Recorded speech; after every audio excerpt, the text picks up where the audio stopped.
महाराज जी की जय, उमापति महादेव जी की जय, श्री राधा रामचंद्र भगवान जी की जय, श्री पवन सुतरमान जी की जय, श्री मोर बंसी वाले जी की जय, श्री कृष्ण कन्हैया लाल जी की जय, गाय माता जी की जय, भारत माता जी की जय, सर्व संत महंतों की जय, राजा प्रजा की जय, ग्राम देवता की जय, अपने अपने माँ पिता जी की जय, दाता भक्तों की जय, आज के आनंद मंगल की जय। हम नमः पार्वती पतये हर महादेव। धन्यवाद है, बड़ा सौभाग्य की बात है कि दृश्य चराचर में जो कुछ भी दिख रहा है, जो भी आपके दृष्टि में आ रहा है, ये सब मानव के लिए है। मानव जन्म के लिए सब कुछ बना हुआ है और मानव की मान मर्यादा के लिए, मानव के भाग्य संस्कार, मानव के पुण्यता के लिए, मानव की श्रेष्ठता उच्चता के लिए, मानव की मर्यादा, मानव के संस्कार, मानव के जो भाग्य, मानव की जो मानवता, मानव का जो महात्म्य है, मानव का जो एक पद का अधिकार है, उसी में सब कुछ जो है दृश्य चराचर में ईश्वर ने रचना रचना। अब परमेश्वर की जो माया है, ईश्वर की जो माया है, तो हाँ महाशक्ति महामाया की जो माया है वो किसके लिए? मानव के लिए। मानव ही एक ऐसा जन्म है कि जिस जन्म से कुछ कर सकते हैं। बाकी आगे इसका सारा इतना विश्व ब्रह्मांड की रचना ईश्वर ने किया। यहाँ विश्व ब्रह्मांड निराधार खड़ा है। इसको बनाने वाला संसार में, जगत में, विश्व में कोई भी नहीं है। मानव तो केवल कर्म का अधिकारी है। मानव को सत्कर्म और पुण्य कर्म करने का अधिकार है और मानव को दूसरा कोई भी अधिकार नहीं है।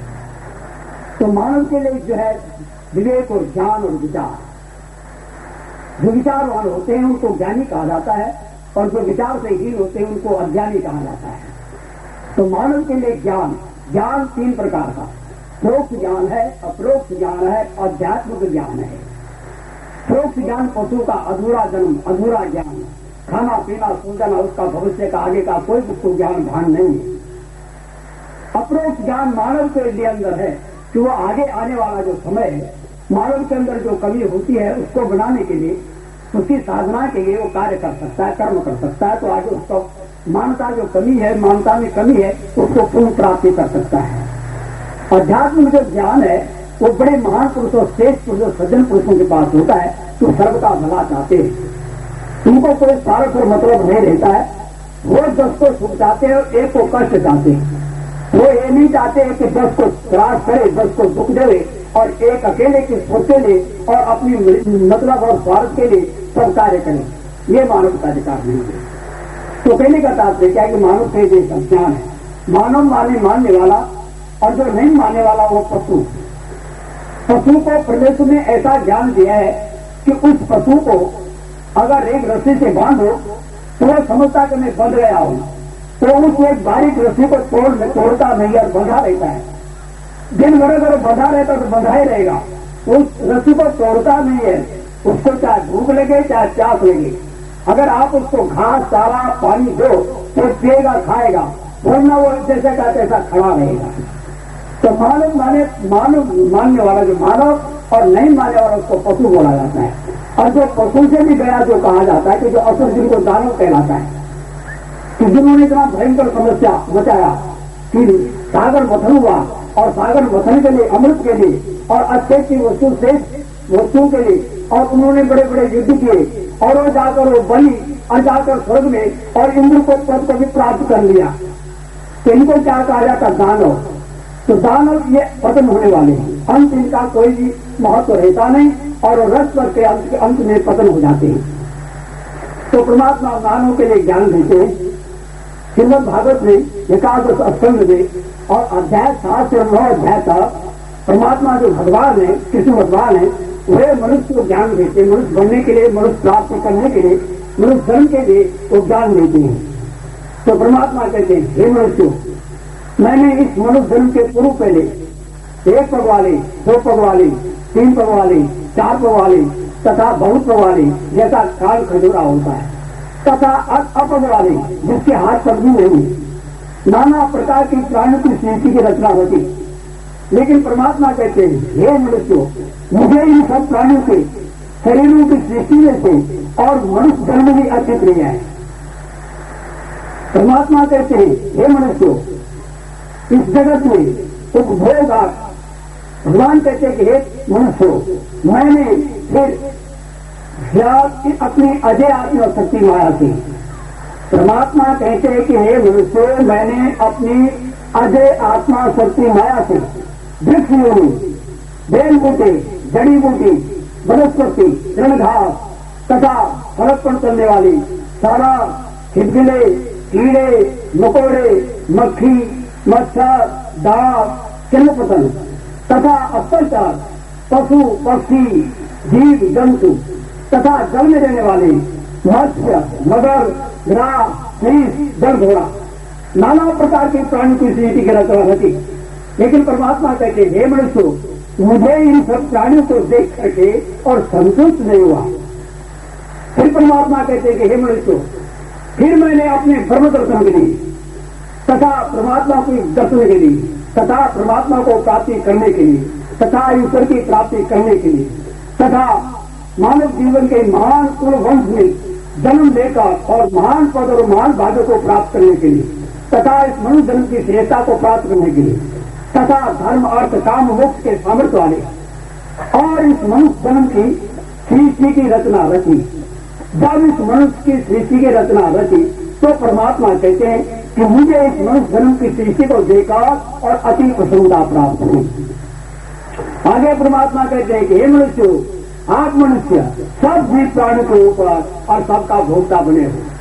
परमात्मा कहते हैं, हे मनुष्य, आप के लिए जो दृश्य चराचर में, जो इस जगत में, ये जो भारत में, जो हमारे भाग्य में, हमारे संस्कारों में जो भी उपभोग आज जो कुछ भी बने हुए हैं, वे सब आप मनुष्य जन्म के लिए बने हैं। और आप ही मनुष्य जन्म सब पशु पक्षी जीव जंतु सब अचर सब जीव प्राणी के ऊपर और सबके स्वामी आप ही मनुष्य जन्म बने हुए।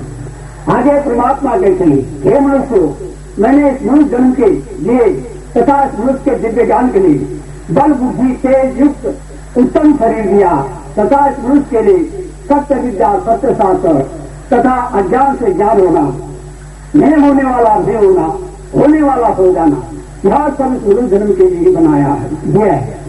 आगे परमात्मा कहते हैं, हे मनुष्य, जगतकर्ता परमात्मा ने और परमात्मा सर्वत्र होते हुए भी और आप मनुष्य जन्म के हृदय में और अपनी दया भाव प्रकट करते हैं कि जो आपका भावना होती है वो आपका सब भाव पूर्ण करते हैं और आपका कार्य सफल करते हैं।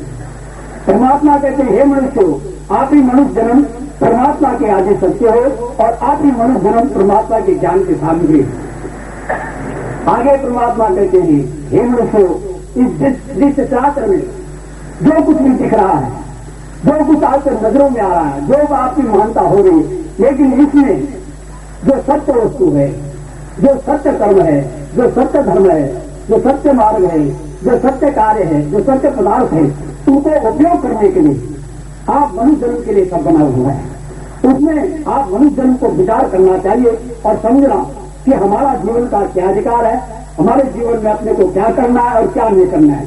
अपने धर्म के अनुकूल, अपना वर्ण जाति आश्रम के अनुकूल, आपके कुल वंश बनाती समाज भाग परिवार कुटुंब इष्ट मित्र मेहमान, उनको देखकर अपनी इज्जत और मान मर्यादा को देकर अपने पूर्वजों के पुरखों के नाम को देखकर और अपने जीवन का कार्य करना चाहिए। इसलिए परमात्मा कहते हैं, हे मनुष्य, इस मनुष्य जन्म से ज्ञान होता है कि इस जगत का या इस देश का या राज्य का, ये जिला का, ये तालुका का, ये गांव का, ये यानी समाज का, ये तो ज्ञाति का, ये तो घर का अध्यक्ष अध्यक्ष एक ही के लिए नहीं होता है। तो जैसे आप बड़ी, आप जो छोटे नाना जो हैं संतान, आपके उनको जैसे आप मार्गदर्शन देंगे वही आपका कार्य आगे करने वाले हैं। सत्य भाव लेकर, सत्य कर्म को लेकर, पुण्य कर्म कर आप करेंगे तो आगे आपका भी संतान जो है आपका प्रकाश करेंगे। तो भारतवर्ष जो है, भारत धरती जो है, यहाँ धर्म की भूमि है, पुण्य की भूमि है, सनातन की भूमि है, देवताओं की भूमि है, संत महात्माओं की भूमि है, ऋषि मुनियों की भूमि है, सत्यवादी पुरुषों की भूमि है, धर्म की भूमि है। ये भूमि महान है, सारा विश्व को प्रकाश देने वाला भारत भूमि है। भारत क्यों कहा जाता है? जैसे रघुवंश हुए, जैसे यदुवंश हुए, ऐसे क्षत्रिय में पौरव वंश हुआ, पौरव राजा, पौरव वंश के सुप्रीति हुए और सुप्रीति के बाद दुष्यंत हुए और दुष्यंत के भरत हुए और भरत महान वीर हुए और भरत ने जो है 7 दिनों का राज किया और उन्होंने सारे संसार में सम्मान कमाया, इसलिए उनका नाम है भारतवर्ष पड़ा। इसलिए भारत खंड, इंद्रधूम्र खंड, ताम्रवर्ण खंड, गमस्तीमान खंड, नागद्वीप खंड, सौम्य खंड, गांधर्व खंड, वारुण खंड और नवाय भारत खंड कहना। 7 द्वीप, जम्बू द्वीप, सालमली द्वीप, जम्बू द्वीप, सालमली द्वीप, कुछ द्वीप, प्रौंच द्वीप, गोमय द्वीप और स्वर्ग द्वीप, ये 7 द्वीपों वाले जो है पृथ्वी से 7 द्वीपों का राज किया, तब भरत महान उनका नाम हुआ तो भरत खंड पड़ा। तो भारतवर्ष जो है महान भूमि, पुण्य भूमि है। भारतवर्ष की जो मानता है, भारत में आज रात से ज्ञान और कर्म और भक्ति 3 मार्गों का प्रकाश है और कहीं भी मार्ग, इन 3 मार्गों का प्रकाश किधर भी किसी देश में नहीं है। भारत में जो है माता, पिता, गुरु और ईश्वर, तीनों का घर है, तीनों का प्रकाश है, तीनों की मर्यादा है, तीनों के नाम है, तीनों के गांव है, तीनों के धाम है और तीनों के मानता और तीनों का प्रकाश है भारतवर्ष में। अब भगवान कहते कि हे मनुष्य, भगवान कहते कि हे मनुष्य, इस मनुष्य जन्म से ज्ञान होता है कितना सारा ब्रह्मांड का जो संचालन कर रहा है, इस हो रहा है, इसमें सारा संसार का जो संचालन हो रहा है, इसको कौन कर रहा है? परमात्मा कर रहे हैं, ईश्वर कर रहे हैं। उनके बिना तो कोई कर नहीं सकता।